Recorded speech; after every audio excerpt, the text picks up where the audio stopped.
Hi everybody, my name is Allie, and you may know me as the very awkward girl that talks a lot during our videos and podcast at APU. We wanted to take a moment to thank our first ever sponsor, Society Socks. They are a sock subscription service that sends out 2 socks every month to subscribers with fun and really cool designs. But not only that, but they also for every 2 socks that you get delivered to your door every month, they also provide really warm socks to homeless shelters across the U.S. to provide warmth and comfort to people who are really in need. So we are so honored to be working with a company that not only is a huge fan of, us and music, but is a strong movement towards providing people with resources that they may not have access to otherwise. So we hope that you can go check them out and fall in love with them as much as we have. You can check them out at mysocietysocks.com. And yeah, thanks for tuning in. We appreciate all of the love and support. Have a great day, guys. Hey, Victoria. Yeah, what's up? It says I have a package. Neat. Go get it. Yeah.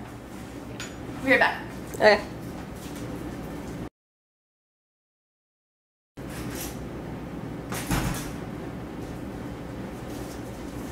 Dude. Yeah. Okay, wait. This is really cool. So my Society Socks came in. Nice. Yeah, this is this really cool sock subscription. They send you 2 pairs every month delivered to your door. I'm having some difficulty with it. Oh wait, there's an easy. Got it on one side, didn't get on the other. But yeah, they send you 2 pair of socks every month to your door. And for every wait, can you pass me the scissors? Shit, I need scissors. Wait. Use a pen. For every sock that I send you. This is difficult. Just go get scissors. Okay. 1 second.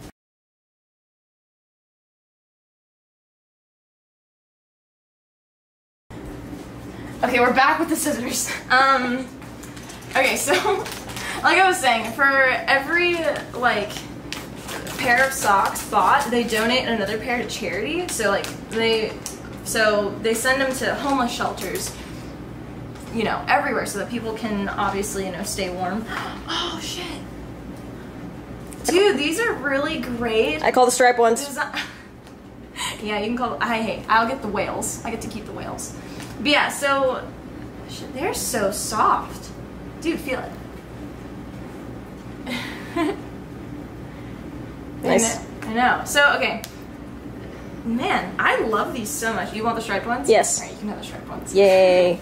So, man, I'm so excited. I'm so excited. Man, I feel like I can wear these kind of anywhere. Even the beach? A nice little surprise. Okay, maybe not the beach, but I can wear them wherever. Let me take off these boring black socks. Hold on. Take off these boring ass black socks. Nothing wrong with a basic sock, but I like a little pizzazz. Let's see. Hold on. Oh, dude, they're so soft. They're so soft. Neat. Oh, hell yeah! Look at that. Whales. Man, these are a great idea for gifting. The holidays are coming. We can get socks for everybody in the family. It's Daddy, also mom. It's also cold as hell up here. Yeah, the rest of the APU staff. Yes, it's gonna be so cold. Oh my god, I am so not looking forward to the winter. But yeah, dude, I 10 out of 10 recommend you get a subscription to My Society Socks. I'll think about it. Yeah. No, just go to mysocietysocks.com. Check them out. They have so many cool designs. They they release 2 new designs. Do they have more stripes? Every month. I'm sure they have more striped socks. But yeah, great cause. They're comfy. They add a little dash of fun. I could use more fun. Dude, get your socks today. I just might.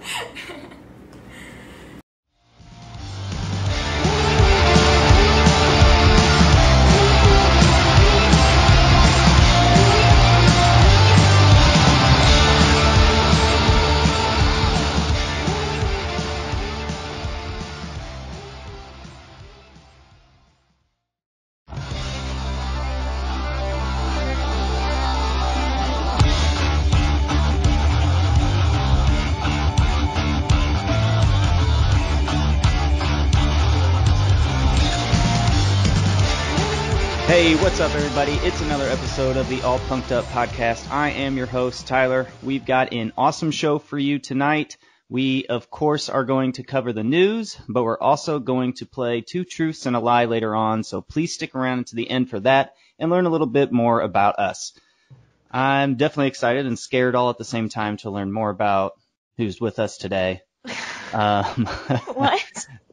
We do have Allie and Bailey with us today. How are you guys doing? Up?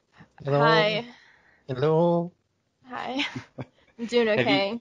Ooh. Anything exciting happened to anyone this week? Let me see. Well, I mean, I feel like it's an ongoing saga of my band and I making our EP. So we finished comping harmonies yesterday, and it sounds sweet. If you saw my Insta story, you got to see a little snippet. Ooh, wait.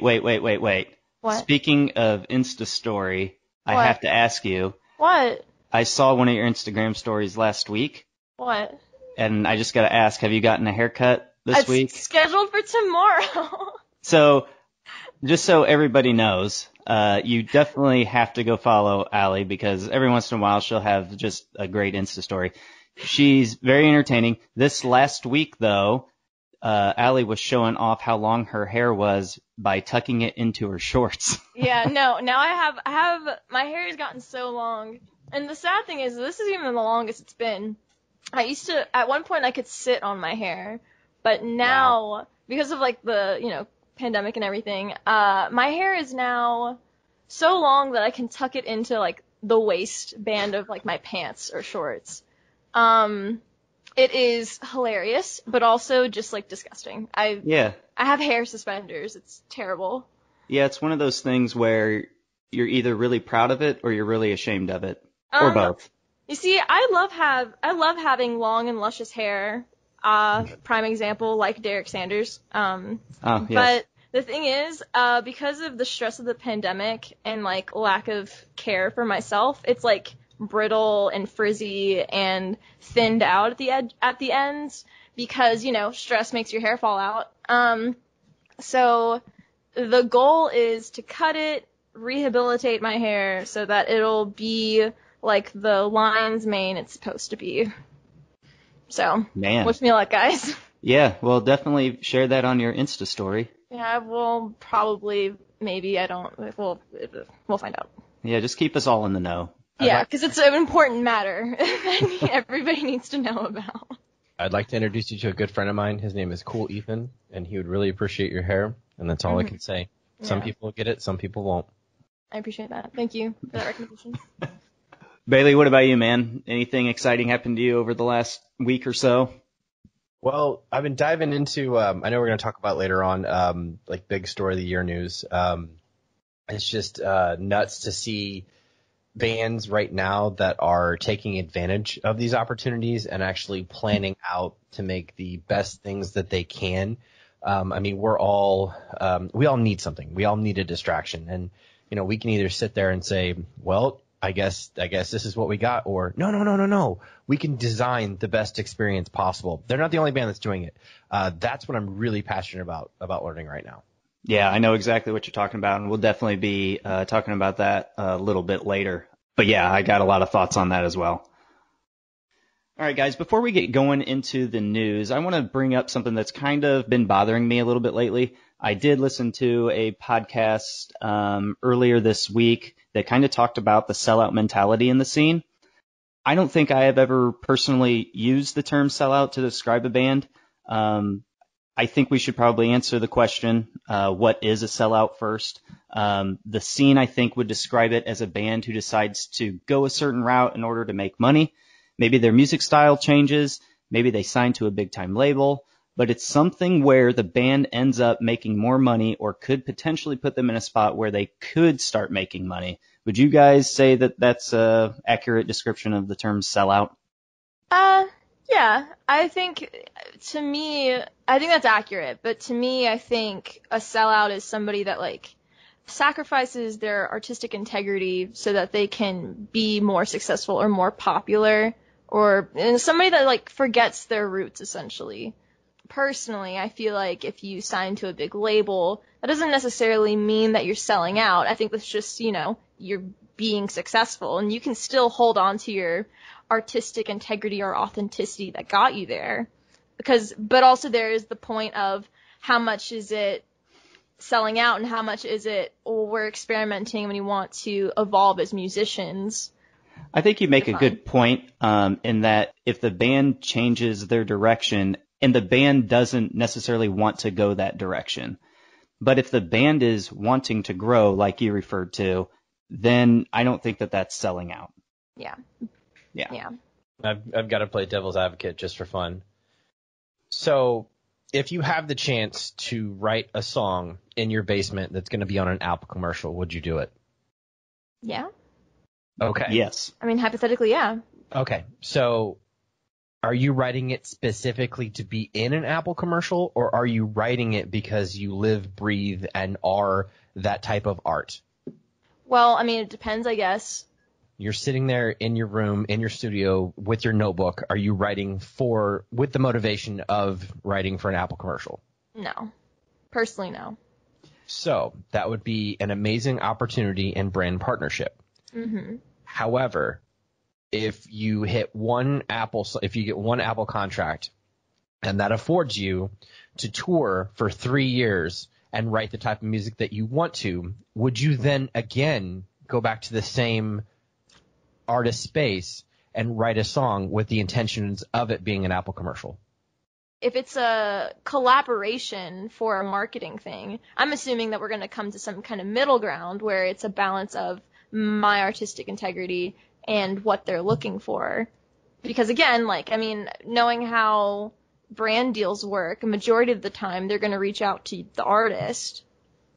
And I'm assuming it's because they like the artist. So, I don't know. Okay. This is just my opinion, my thinking about it. Let's backtrack just a little bit. And just so you write an EP that you absolutely love. It's every single fiber of your being. You walk, breathe, live that EP. Mm-hmm. And that gets picked up by Apple. Mm-hmm. And that was something that you had all the perfect intentions, the most artistic intentions, and Apple bought that or gave you a licensing deal. Mm-hmm. And that song, since it was on that platform, or if it got picked up by Spotify or whoever, that went viral. Mm-hmm. And that one opportunity from Apple afforded you to have a tour for the next 3 years to play whatever music that you wanted to, no matter what. The next time that you get back in the studio, are you going to write a song with the intention of it being on a large platform and being shared with masses, or are you still going to write because I need to express this because it's what I believe?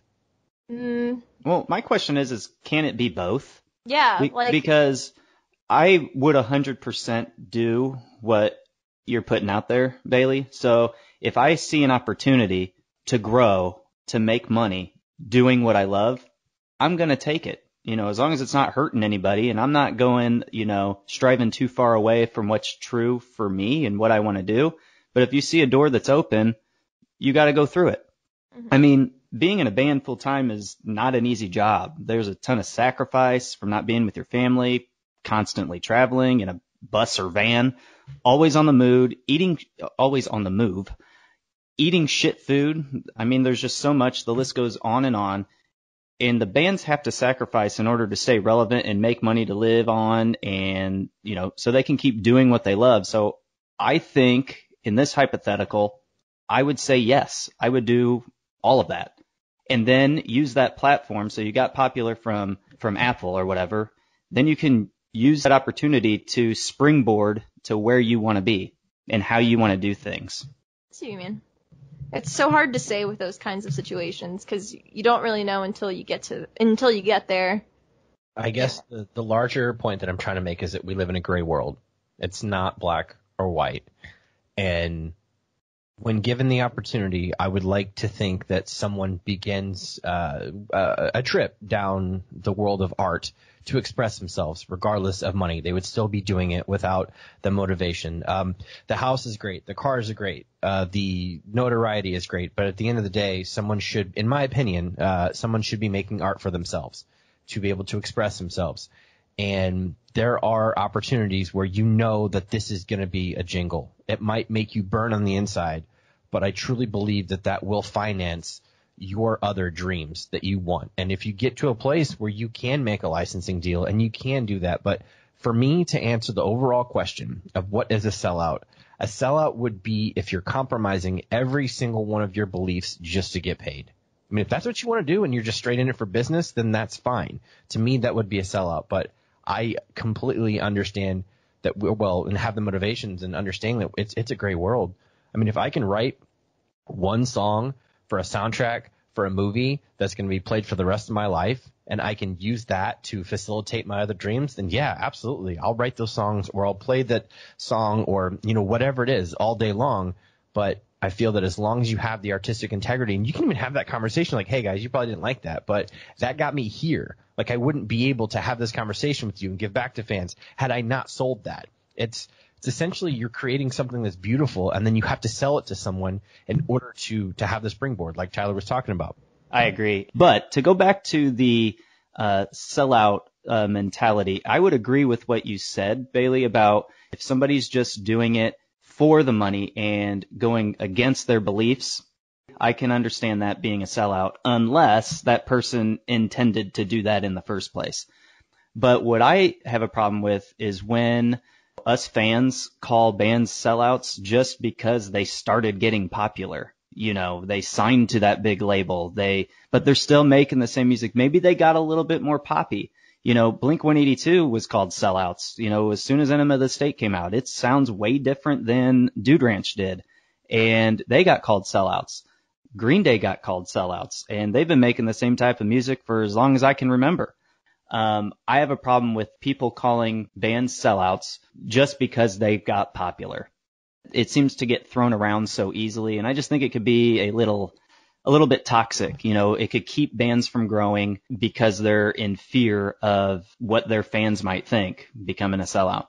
Yeah, that happened with Fall Out Boy in, what was it, 2008 maybe? Yeah. It was on Affinity on High. I remember they made a music video that addressed it directly to their fans. Cause in the music video, it's like a black and white music video, and there's a bunch of people saying you've changed. We like your old stuff. I think it was The Takeover, The Break's Over. Yeah, that was the song. And, they in the music video, the band stops playing and they're just listen, sometimes people grow, people change. That's just life. No, I hear you. Yeah. I don't know. Yeah. And I'd say that that's true, that Fall Out Boy is a really good example here. They definitely sound different now than they did way back when. Yeah. But at the same time, you can hear their progression from album to album. You can kind of tell where they're going to go. And I would say that they all wanted to get to where they are now. I think they've, made the choice hey, let's go in this direction. But at the same time, for anybody listening, and if you use the term sellout or whatever, listen, there is nothing wrong with somebody growing and putting themselves in a position to be financially successful, especially when that person can do something that they are totally passionate about and have dreamt of their entire life. And I just think when you dog on a band or somebody else for selling out because they've gotten famous or made more money for doing something which you got interested in them for in the first place, then you just sound jealous and you sound like a dick, yeah, to put it plainly. Yeah, please don't be a dick. Yeah. And if you're referring to the term sellout to describe how the band changed sounds and that's why you don't like them, then just say they changed their sound and it's not for you anymore. Yeah, listen to something else. Yeah. Don't put a negative connotation on the band. Yeah, or just listen to their old stuff. There's so many easy ways to just get around this. I will say, bands, if you see an opportunity to break and peak, you got to take it. You have All Punked Up's approval. Not that you need it, though. Right, not that you need it. Not that you need it. I just wanted to throw that out there. Thank you for sharing what's been on your mind, Tyler. Yeah, that was a good combo. Sounds like you've been, really sitting on it for a minute. Yeah, I mean, that's always been a thing that's kind of bugged me, though. Mm-hmm. Now I feel. Yeah, there's nothing wrong with writing a pop hit just to get out there, Yeah, it's okay. You made a podcast because you're a sellout. Yeah. And I guess, like, if we ever start selling ads on the podcast, then I'm selling out. Oh, God. The I have to lights film on. that tomorrow. This is not free. We have to keep the lights on. Please. You know what? We're going to go ahead and take a quick break. We will be right back.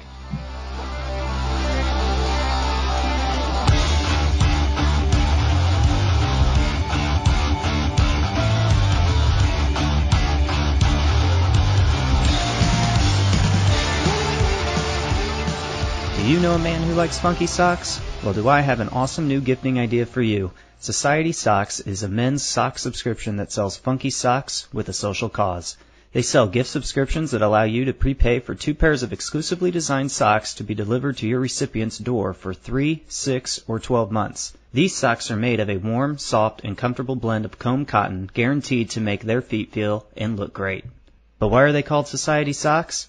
Socks are one of the most needed and least donated clothing items at homeless shelters, though Society Socks aims to change just that.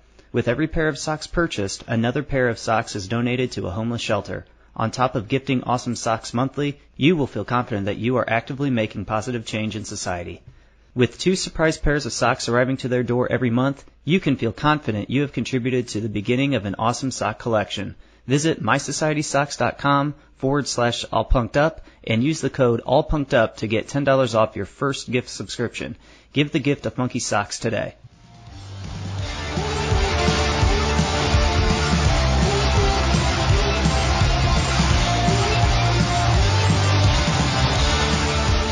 And we are back. All right, guys, let's go ahead and get to the news. The first piece I want to talk about is, I think, a new era of how we experience concerts could now be beginning. We've gotten word this week of a number of bands scheduling live stream concerts, and it really starts to make you think, is this new concert experience on its way to becoming a regular thing? We had Machine Gun Kelly, who announced 2 live streams. Story of the Year announced 3 live stream concerts. Yours truly was another band that announced one. Bailey, I think during the break you were saying that there was Newfound Glory. Self-titled, 20 years, 926. That's what's up. So are they going to be performing their album in full, I assume? Nashville. In nice. Nashville. So also, I got another email today about Cold War Kids doing one through a company called No Cap, which is a company that says they are founded by artists and venue owners trying to create an opportunity for more fans to experience live shows. They apparently have found a way for those who can't make it to the show to never miss out on their favorite artists' performances while also supporting the artists and venues these shows are taking place at. I think this is pretty cool stuff. So these artists are announcing these live stream concerts that are going to be taking place at venues, and they're just going to be live streamed. Nobody's going to be in attendance but the band and I guess maybe a camera crew. I don't know how it's going to go down, but that's my understanding of it. And yeah, I just think that this is pretty cool, especially if the bands can really put on a show that's great for viewing, like lots of camera angles, lights, and things. I think this could really turn into being something big. It could even potentially be a thing for when we are actually able to go to concerts normally again. I just see a lot of potential here. I mean, I agree. I feel like we've been seeing, like, don't get me wrong, we've been seeing live streams on, like, Instagram and Facebook since the pandemic started. But I feel like now it's just like this is going to be the new normal. Like, before the past couple of months, like since March, it's been a lot of like trial and error, like, oh shit, how are we gonna do this? And now it's more or less, I'm not gonna say completely figured out, but it's more or less figured out that this is going to be the experience that we're gonna have for, the foreseeable future.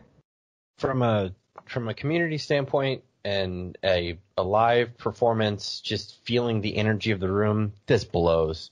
This is absolute garbage. But this is where we are. And we can either embrace it or we can cry about it. And I'm extremely excited, as I mentioned at the top of the show, because there are bands that understand, like, this is what we have. And it's extremely inspiring to hear how much production value they're putting into it instead of just walking around with an iPhone. That to me shows how much they care about the fans, how much they care about interaction, how much they want to keep this thing going because they live, breathe, and they are music. I mean, imagine how many things New Found Glory has seen in the last 20 years.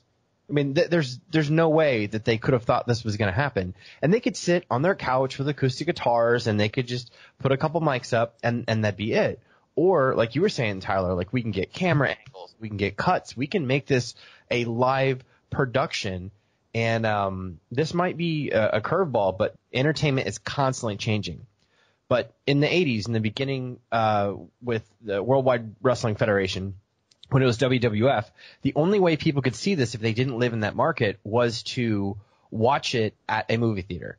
And the movie theaters would buy the rights to these streams. And that had to be changed and it had to be adapted. And then people were allowed to go as the venues and the demand and the brands, as it all grew, then you could go see a live show in your area. And that's something that people had to get used to. They had to go to these events. And now it's almost as if we're reverting back to that because we're going to these drive-ins. We're going to and it's basically the same thing. Now, if we can all come together as a community and we are socially distanced, I still want to be able to be there. I still want to see my best friend at the show. I want to see your car right next to me, Tyler, where we're sitting and we're watching the drive-in just because we live 100 miles away from each other, and we can still have the same experience just on a different level. So again, this sucks. Like, I'm really upset that I can't go and breathe the same air as the people that inspire me every single day and have the music that is the soundtrack to my life. No, it sucks. This blows. But they're investing so much into the production and into the ideas of, I mean, we've got artists that are setting up 3 shows. Like, hey, if this is all we have for the rest of the year, we're going to make them the best shows that we can, and we're going to bring them to you. So again, it sucks, but I'm pumped because we could still go back to the drive-ins, and they've had a couple, like Metallica had a couple drive-in shows. So if this is all we get, it's better than an iPhone, and it's better than an acoustic guitar. Yeah, I would definitely agree. It can blow for you, and I get that, but at the same time, like you just said, it's all we got right now, so I'm all for it. I do think the drive-in thing is still going to keep happening, though. I was listening to Shane Told's podcast, and he was talking about how Silverstein has a drive-in concert show scheduled. So I think that that's still going to be a normal thing right now. But man, right now it's all about innovating, in all these businesses that are helping these artists succeed right now in doing this. I mean, I just think it's great. And I think great businesses and bands stick around and come about when they are innovative and when they try new things or create opportunity. Like we said earlier, when a door of opportunity is open, you got to walk through it. And I think that that's just where we're at right now. We have drive-in concerts, and we can use the live stream show option for a good viewing experience. So I can see this being a thing for a while in conjunction with the drive-ins. Like you said, Bailey, it's all we got right now, so hopefully we could just make the best of it. And if bands can really make the best of these live streams and really make them exciting, the creativity could just, blow us through the roof, honestly. How much are you going to pay for that shirt or that hoodie or that physical piece of merchandise knowing that you can't get it next week? Knowing that they're not going to come through and you can't stand that merch line. I think this is a beautiful opportunity for many bands to package and personally make care packages for their fans. I think this is rad. I mean, I know that if I could go to St. Louis and I could go, because that's where we're in the Midwest. So for the people that are in the Midwest, but the St. Louis and Chicago are the largest venues that we would go. And we had a seasonal thing where we knew Warped Tour was coming through. We knew that there was going to be a huge festival. We knew Lollapalooza. We knew Riot Fest. And you'd bring the money and you'd stand in line and you'd pay, be like, God, I really don't want to spend $40 for this thing. But you know what? I'll do it right now because I know the bands need it. And I also know I really want to be able to support them. So I think it's a beautiful merch opportunity as well. If you can pre-order merch and you can wear that shirt, you're not the guy at the show wearing the shirt because you're at home. So you don't got to feel bad. You got to feel bad about wearing the band shirt to the show because you're at home. No. Right. But at the same time, too, there are, I know Story of the Year is actually doing some bundles with the tickets that they're selling for their 3 shows. And I'm not sure exactly what the bundles are. I'm sorry, but I'm pretty sure merch is included there. But at the same time, too, yeah, you may not be able to get your merch right away when you order these bundles, but this is a great opportunity to support the bands that you love that maybe have helped you get through, a tough time or whatever. This is the perfect opportunity to do so. And I will probably be definitely checking into the Story of the Year, especially when they do the Page Avenue album in its entirety. I think we can go ahead and take another break. Hang tight, everybody. We'll be right back.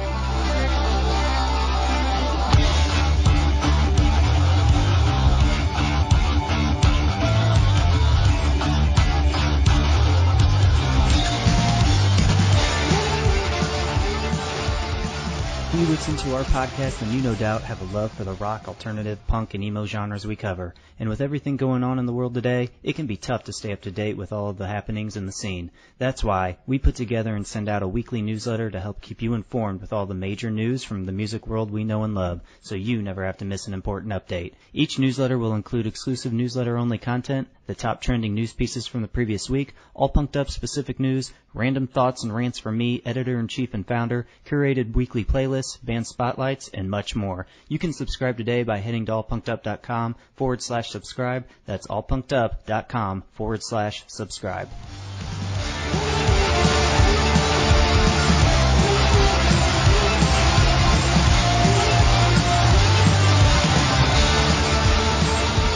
All right, and welcome back. Guys, there is another piece of news that we definitely need to cover. Did you guys see the Tom DeLonge cake? Yeah, and its eyes are going to haunt me for the rest of my life. Yes, if you have not seen it, you guys definitely need to get on Twitter and take a look because it is frightening. But yeah, if you like that kind of thing, if you hate being frightened, maybe don't. It'll haunt your dreams. Right. So there's a popular show across the pond called Great British Bake Off, and they just returned with a brand new season. The first episode was dedicated to Cake Week, and the contestants were tasked with making a 3D cake of their heroes. One contestant chose to create a cake in the form of many people's hero, Tom DeLonge. And like Allie said, the cake is absolutely frightening. Oh, God. If you're wondering what the cake tasted like, Alt Press says that the cake consisted of a strawberry and mint flavored cake with chocolate buttercream. I'd say that sounds interesting, but unfortunately, the contestant didn't get the Star Baker award for the week. That's sad. But from strawberry the picture, and mint together sounds disgusting. I'm sorry. Yeah, that's why I just described it as interesting. So yeah, I guess from flavor and looks of the cake is why he didn't get Star Baker award. Oh God, I can't. I'm looking at photos now and I can't. Did you guys happen to see that Tom actually caught wind of the cake and gave a shout out over Instagram? Oh, wow. Well, so he posted a picture of the cake with the caption. Now, this is typical Tom DeLonge. The caption read, "When I was younger and needed the money, I did a few hundred adult films. This looks exactly like me at the time. Exactly." Oh, and over the picture, there was text that says, "Dave's 3 flavors of Tom DeLonge." So it really goes along with the adult film reference. Oh, God. This is an image I'm going to have in my head now for the rest of my life. We're not supposed to make fun of people's art, but it does look like it's a version of a version of a version of a Simpsons version. So I can see that. Yeah. Yes. It's a version. It's a play on a play on a play. So, but you know what? This guy's Instagram famous and I'm not. So I'm doing something wrong. Yeah. Hey, more power to him for doing a Tom DeLonge nod. I like that. He did better than I would do. So, you know. I will say I love this pirate look that he did add. It's the signature, like, 2003 Tom DeLonge close eye pirate look. He nailed that. I'll give him that. Oh, yeah. He's got the lip ring in there, too, it looks like. Just now noticed. It's all about the details. What a nice what a nice little detail. All right. Anyway. All right, so with that, since there's not much to talk about with the Tom DeLonge cake, let's just go into our game. Are you guys ready? Let's do it. Am I ever really ready for these games? With my track record. Hey, you are a great sport, Allie, and on this one, in this game, there's not going to be a winner, I don't think. Oh. So we all win. Okay. This is going to be your first win. Yay! All right. So we're going to play 2 truths and a lie. We all know the rules, but in case you are unfamiliar, we are all going to tell 2 truths, 1 lie about ourselves. Everyone else will have to weigh in and guess which one is the lie. Please feel free to guess and play along with us while you listen. So I think, Allie, you should go first. Let me see. Well, okay. I am an identical triplet. I am terrified of frogs. I have been arrested. I know, they all seem very honest, very truthful. Man, I live a mysterious life. Okay, so you are a triplet, an identical triplet. Mm-hmm. I am wondering about the frog, because I can see that you would be like a frog lover, but then I can also see that you could potentially be frightened by frogs. Mm-hmm. You don't seem the type to have gotten arrested. I'm going to say you were once arrested. That's the lie. Bailey, what do you think? I say frogs. So you think the lie is frogs? Yeah. So you think her being frightened of frogs? I think she might have gotten some stuff. I think she might have been arrested. That's not my business. Wait. Follow up. Bailey. Yeah. What do you think I've been arrested for? Standing outside the Chick-fil-A, saying this is bad, like some PETA type stuff. You got strong convictions. Man. Okay, well the lie is I have never been arrested, so there we go. I am absolutely terrified of frogs. Like, it is a fear that I cannot explain. Since I was like 3 or 4, I've been like absolutely terrified of like toads, frogs, like anything with like the tongue. I just thinking about it now is making me like cringe. I can't even look at photos of them. It's terrifying. There's only 3 good frogs in my book. It's Kermit, Frogger, and Asui from My Hero Academia. The only 3 frogs I will accept in my day-to-day life. Anything else? No. So now we know that you are a triplet, and you are very frightened by frogs. I don't. It's my dad's fault. All right. Bailey, you want to go next, or you want me to go? I'll listen. You go. Okay. Number 1. My old band once stayed the night at the Drive-Thru Records owner's house after an interview to be signed. Number 2. I was arrested once as a teen due to trespassing on private property with friends. Number 3. I was once pulled over for drag racing a state cop on the highway. I feel like the last one is the lie. Although, like, I sense a theme happening with the arrested. I sense a theme. I think the last one is the lie, though. Okay. Yeah. So you think I was not pulled over for drag racing a state cop on the highway? All yeah, right. Tyler, I think you have a cool life, but I don't, not saying here on the podcast that being arrested is cool. That is not what I'm saying. I think that you have a mysterious life that I don't know a lot about, but I don't think that the life I don't know about is a Fast and Furious life. I'm sorry. Fair enough. Yeah. Bailey, what do you think? What's my lie? I don't think your car's fast enough. I think you're ambitious, but I don't think your car's fast enough. Again, yeah, I don't think you're in a Fast and Furious movie. That's not the coming-of-age film that you live in. Okay, so you guys both think that I'm lying about being pulled over for drag racing a state cop. So that means you believe that I was arrested as a teen? I mean, is drag racing really popular in Michigan? Like, Illinois, excuse me. I don't know why I said Michigan. All right. The lie is I was once arrested as a teen due to trespassing on private property with friends. Now, I can explain the drag racing thing. Please do. So I was coming home late. It was like maybe junior year of high school or something.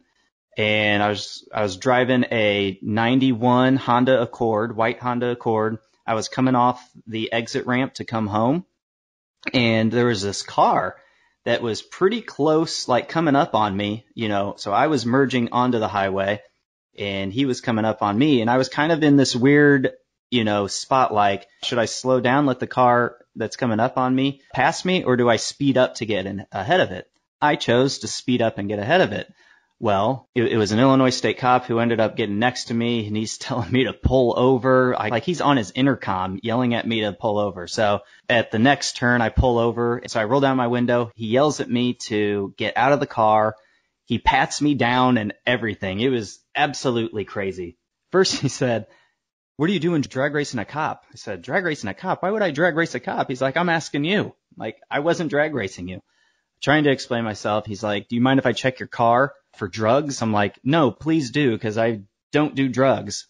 So he's checking my car and all that. And anyways, totally blown out of proportion. But yeah, I was pulled over technically for drag racing a state cop on the highway. All right, Bailey, your turn. All right. This was hard. I have a weird life. Same. I have Same. a tattoo that are the directions to Neverland. That's the first one. I mooned my boss at 17 through a glass window at a movie theater. I met my now wife while I was on a date with her sister.